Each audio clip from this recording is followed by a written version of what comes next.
अगर हम कहें कि दुनिया का सबसे बेशर्म देश पाकिस्तान है तो शायद आपके दिमाग में पहला शब्द आएगा कोई शक। हम वही बेशर्म पाकिस्तान की बात कर रहे हैं जो पूरे एशिया क्रिकेट को मैच का मजाक बना दिया है। वही पाकिस्तान जो इस बात की बार बार दावेदारी कर रहा है, दावा ठोक रहा है कि भारत बेईमानी कर रहा है। वही पाकिस्तान जो एशिया कप को बाइकआउट कर रहा था और बाइकआउट करने के बाद दौड़ा चला आया मैच खेलने। वही पाकिस्तान, वही बेशर्म पाकिस्तान जिसको थोड़ी से भी बेशर्मी की लाज नहीं है, थोड़ी से भी बेशर्मी का वो नहीं है कि यार हम कर क्या रहे हैं। पूरे दुनिया में इस बात का मजाक बन रहा है, मजाक का पात्र बन रहा है। लेकिन कहा जाता है ना कि जब बुद्धि बढ़ती है तो इंसान दूसरे लाइन में लगा रहता है किसी और लालच में, और वही चीज पाकिस्तान के साथ हुआ है। जिस तरह से नहीं पाकिस्तान देश का विकास हुआ है, ठीक उसी तरह उनके बुद्धि का भी विकास रुक गया है। मतलब कि पूरे के पूरे पाकिस्तानी बुद्धियों का भंडा फोड़ हो गया है। मतलब कि उनको कह लिया जाए कि एक छोटा सा बच्चा भी अगर हो तो शायद उसके पास इतनी बुद्धि होगी कि हम क्या कह रहे हैं, हम क्या कह रहे हैं, क्या चीज की मांग कर रहे हैं। और वो पाकिस्तान एकदम एशिया क्रिकेट को ड्रामेबाजी बना दिया है, एकदम ड्रामेबाजी कर दिया है। असल में बताते हैं कल का मुद्दा क्या था कि क्यों पाकिस्तान इतने लेट से आई एशिया कप खेलने और क्यों आई। पूरा का पूरा मुद्दा हम आपके सामने खोल कर रख रहे हैं, वीडियो में अंत तक जरूर बने रहना भाई। असल में ये मामला शुरू होता है 14 सितंबर से इंडिया वैसे पाकिस्तान के मैच से। ये मामला तब से निकल कर आता है जब इंडिया के द्वारा एशिया कप इंडिया वैसे पाकिस्तान के मैच को बाइकआउट किया जा रहा था।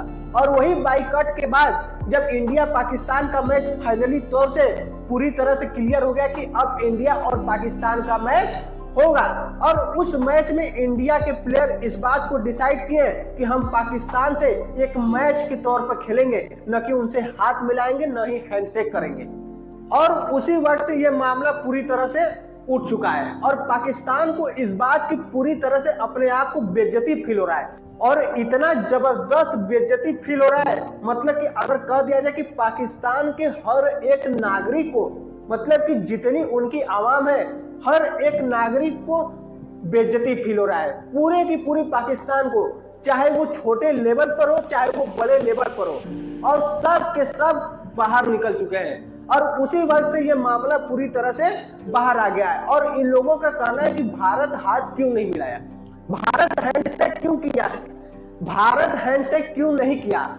और ये लोग अपना मुद्दा उठाकर आईसीसी के पास शिकायत करने लेकर चले गए, जहां पर आईसीसी ने इस बात को पूरी तरह से क्लियर कर दिया कि हाथ मिलाना और न मिलाना ये सामने वाले के ऊपर डिपेंड करता है कि सामने वाला आपसे हैंडशेक करता है या नहीं करता है। और कहीं ना कहीं इस बात को आप भी अच्छी तरह से समझ रहे हैं कि अगर सामने वाला हैंडशेक आपसे नहीं करना चाहता है तो शायद आप भी उस तरह के आदमी होंगे कि कहेंगे, यही सोचेंगे कि यार जब सामने वाला हैंडशेक नहीं कर रहा है तो हम क्यों करें। लेकिन निपट मूर्ख पाकिस्तान को ये बात गवारा नहीं गुजरी। मतलब कि पाकिस्तान को इस बात की बेइज्जती हो गई, और बेइज्जती होने का सबसे बड़ा कारण यह था कि वो लोग मैच भी हार गए। और मैच तो हारे ही, लेकिन इतनी बुरी तरह से मैच हारे जिसकी कोई सीमा नहीं थी। इतना बुरा मैच शायद कोई टीम नहीं, इतना बुरा मैच शायद कोई टीम नहीं हारती। जो कि अब इनका मुकाबला कल यूएई वर्सेस पाकिस्तान का मैच था, जिसमें इस बात को पाकिस्तान और पाकिस्तान के पीसीबी के अध्यक्ष मोहसिन नकवी ने इस बात को पूरी तरह से क्लियर कर दिया कि अब हम एशिया कप को बाइकआउट करेंगे, क्योंकि जो हाथ भारत ने नहीं मिलाया था उस हाथ न मिलाने में सबसे बड़ा हाथ मैच रेफरी का है, जिसमें पीसीबी इस बात को कहने लगा कि मैच रेफरी को पूरी तरह से सस्पेंड किया जाए, उन्हें हटा दिया जाए आगे के लिए। जहां पर आईसीसी इस बात को पूरी तरह से नकार दे कि ये पूरी तरह से गलत है, इसमें रेफरी का कोई काम नहीं होता है, रेफरी का काम दूसरा होता है। और कहीं ना कहीं इस बात को आप भी समझ रहे होंगे कि शायद रेफरी से इससे कोई लेना देना नहीं है। लेकिन निपट मूर्ख पाकिस्तान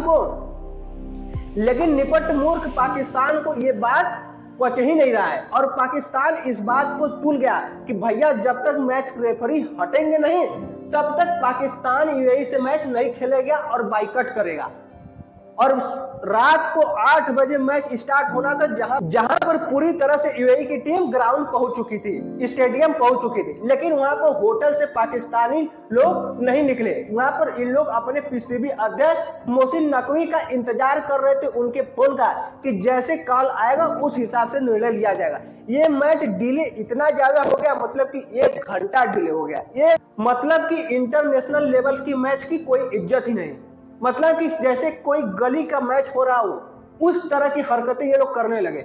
इन लोगों का हरकत इस कदर हो गया कि जैसे कोई बच्चा लॉलीपॉप के लिए रोने लग गया, उस तरह का हरकत हो गया। ये लोग रोने लगे कि भैया जब तक मैच रेफरी नहीं हटेगा तब तक पाकिस्तान मैच नहीं खेलेगा। तब वहां पर बीच में कूदता है आईसीसी, और आईसीसी इस बात को फोन कर उनके पीसीबी अध्यक्ष को इस बात को बोलता है कि अगर पाकिस्तान 1 घंटे आधे घंटे के अंदर स्टेडियम नहीं पहुंचती है, मैच नहीं खेलती है, तो पाकिस्तान के ऊपर $16 मिलियन का पेनाल्टी लगेगा। और इस बात से पूरे के पूरे पाकिस्तानी में हड़कंप मच गया, इतनी जबरदस्त कि $16 मिलियन ये कितना होता है, डॉलर। अभी हम लोग तो 16 मिलियन पहली बार सुन रहे हैं। मतलब कि पाकिस्तान इस बात को अच्छी तरह से जान चुका था कि जो चड्डी पहने हैं ये लोग, वो भी पूरी तरह से बिक जाएगा, फिर भी 16 मिलियन का पेनाल्टी हम लोग नहीं कवर कर पाएंगे।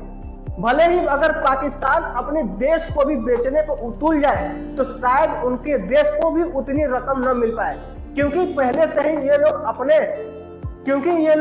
ही आधे से ज्यादा अपनी देश को पड़ोसी बाप चाइना को बेच चुके हैं। और ये लोग का पूरी तरह से क्लियर था कि भैया अगर हम चाइना के पास बेचने भी गए देश को तो शायद चाइना इन लोगों की जमीन भी ले ले और इन लोगों को गुलाम भी बना ले, लेकिन इतना पैसा ये लोग चुकता नहीं कर पाएंगे। और पाकिस्तान इस बात को अच्छी तरह से जान रहा था, और पाकिस्तान के लोग इस बात को अच्छी तरह से समझ चुके थे कि भैया अब तो मैच किसी भी हाल में खेलना होगा। मतलब कि वहां पर टीम का भी इज्जत पूरी तरह से दांव पर लग गया। जो रोजी रोटी, जो खर्चा पानी, घर में आटा दाल चावल गेहूं टाइम टू टाइम एक टाइम का मिल जा रहा है खाना, तो वहां पर पाकिस्तानी प्लेयर भी इस बात को सोचने लगे कि साला इस पीसीबी के चक्कर में हम लोग का इज्जत दांव पर लगा है, हम लोग का पेट कैसे चलेगा। लेकिन ये बात मोहसिन नकवी को भी पता था कि साले तुम लोगों का पेट तो हैया है, मेरा भी पेट कैसे चलेगा, क्योंकि भारत के भरोसे ही तो सब कुछ चलना है। मतलब कि ये बात पूरी तरह से अब पाकिस्तानियों को क्लियर हो गया कि भैया पेट चलाना है तो मैच खेलना पड़ेगा। और जैसे तैसे ये लोग होटल से निकलकर तुरंत यूएई पहुंच गए मैच खेलने के लिए, यूएई से मैच खेलने के लिए पहुंच गए, और ये लोग पूरी तरह से मैच खेले। और इन लोगों का मैच को बाइकआउट करने का एक सबसे बड़ा कारण ये भी था, ये लोग पूरी तरह से सोच रहे थे कि अब अगर हम यूएई से मैच जीतते हैं तो हमारा 21 सितंबर को भारत से मैच पड़ना है, जहां पर हमें इस बात का कोई शक नहीं है कि पाकिस्तान को, मतलब कि यहाँ पर किसी चीज का शक नहीं है कि पाकिस्तान किसी तरह से भारत से जीतेगी। मतलब कि पाकिस्तान को ये बात पहले से ही रियलाइज हो गया है कि भैया बेइज्जती तो होना ही है। मतलब कि या तो पैसा देकर बेइज्जती कराओ, चाहे जैसे बेइज्जती कराओ, बेइज्जती होना ही है। जहां पर पाकिस्तान अब यूएई से पूरी तरह से मैच जीत चुकी है, लेकिन अब यहाँ पर मामला ये हो गया कि अब 21 सितंबर को फिर से पाकिस्तान भारत से भिड़ेगा। और यहाँ पर पाकिस्तान के लोग अच्छी तरह से जान रहे हैं कि भैया फिर से बेइज्जती होना तय है। मतलब कि पाकिस्तान अब इस बात को अच्छी तरह समझ गया कि यार बेइज्जती तो होता रहता है, कौन सी नई बात है। और सही बात है, पाकिस्तान के लिए बेइज्जती कौन सी नई बात है। किस देश में बेइज्जती नहीं हुआ? अमेरिका नहीं किया, भारत तो जीवन भर से करता आ रहा है। 1947 के बाद से भारत टोटली पाकिस्तान का बेइज्जत करते आया, और उसके बाद चाइना बेइज्जत नहीं किया कि उनके पड़ोसी देश बेइज्जत नहीं किए। और पाकिस्तान इस बात को अच्छी तरह से जान रहा था कि भैया बेइज्जती तो हम लोग कौने जमाने से सहते आ रहे हैं, इससे अच्छा भैया पेट चलते रहे, आटा कम से कम टाइम से आ जाए और 2 रोटी 2 कवर खा ले टाइम से, वही बहुत है। और पाकिस्तान इस बात को पूरी तरह से क्लियर कर दिया कि चलो भैया जैसे जो हो रहा है वैसे ही होने दो, हम क्या ही कर सकते हैं। आप कमेंट कर इस बेशर्म पाकिस्तान के लिए एक शब्द अपनी कमेंट में जरूर लिख कर जाना दोस्त, एक शब्द कमेंट पाकिस्तान के लिए लिख कर जाना। और भाई चैनल पर नए हो तो चैनल को एक बार सब्सक्राइब करके जरूर जाना।